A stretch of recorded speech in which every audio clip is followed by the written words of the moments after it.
Hey, let me show you how you can use circle search function on the Galaxy S24 or S24 Plus.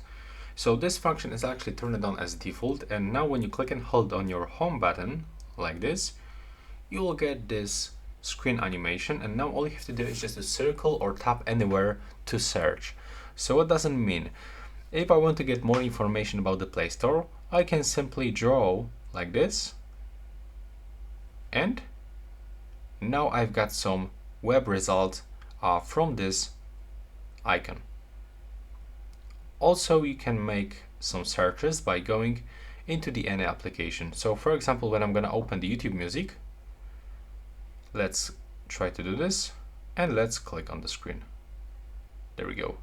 And now it's the million word selected, and now I've got some dictionary and also related. People also ask to the 1 million. So yeah, you can use it to a lot of different function. And yeah, that's all. Right now, please subscribe to my channel and see you in the next one.